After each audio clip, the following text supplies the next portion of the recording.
I wanted Trump to react to my point that he is not a would-be Caesar, but he is a could-be Caesar. And he goes, basically, look, he goes, we need a lot of power in order to dismantle what they are doing to the country. He goes, but that's all I want. I just want the power to do that. I don't want any more than that. And I even then went into the whole thing about, this whole business about, will you ever leave? I go, you yourself are posting memes, Trump 28, Trump 32, you're trolling the left. Right. And they say you'll never leave. And his reaction is just priceless because he's like, do you know what I'm in for if I get reelected? Right. No normal person would stay beyond kind of the necessity of the time. So I think the film does bring out that added dimension of Trump. That's the centerpiece of the movie. We also have very entertaining recreations, and I like to make my films very cinematic so that they're not a typical documentary, put it that way. They're more like a movie. Some people call them a docudrama. Mm-hmm. And but this is a film that someone who even didn't like Trump would enjoy, and they'd go, as they left the theater.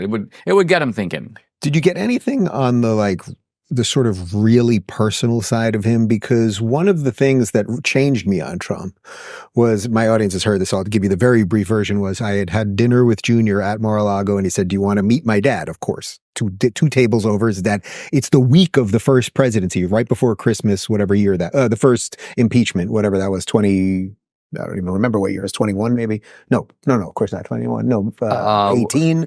So 18, yeah, was it 18? Yeah. So it was right before Christmas in 18. And we get introduced, and then I said something to him, and he turns, Melania's across the table, and he puts his hand on her hand, and he says, honey, I want you to hear this. And he had me retell what I had just told him. It doesn't even matter what it was. But I thought the way he put his hand on his wife's hand and said, honey, I want you to hear this. And I thought, wait a minute.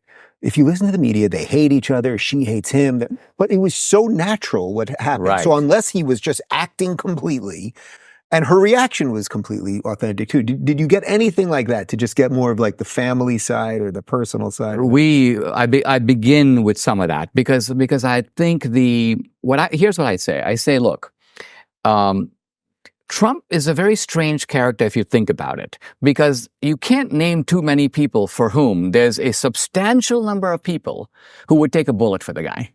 And there's a substantial number of people who would cheer if somebody put a bullet into the guy. You have to go back to Lincoln to find a character of comparable divisiveness, right? And yet, with Lincoln, the divisiveness wasn't over him. There were comments that Lincoln is a barbarian, Lincoln is a guerrilla, but the controversy was really over slavery and the extension of slavery. But with Trump, as you know, it's mainly about the man. And so we begin the movie with we show quite touching scenes of Trump with family, particularly with the grandkids, because he is very much the affectionate, tickle you in the belly and watch you laugh and giggle. And that side of Trump is completely suppressed by the media. Trump has certain pet peeves, and his pet peeves are extremely normal. So every time Debbie and I see him, he will always remind us. He goes, Dinesh, I'm really glad I pardoned you. And he says, but I'm not so glad. This is the point of the story. I pardoned Scooter Libby, right? And we always dutifully say, why? Even though we've actually heard. And he goes on to say, because he goes, right after I pardoned Scooter Libby, he went to a fundraiser for Liz Cheney. Now he goes, who does that?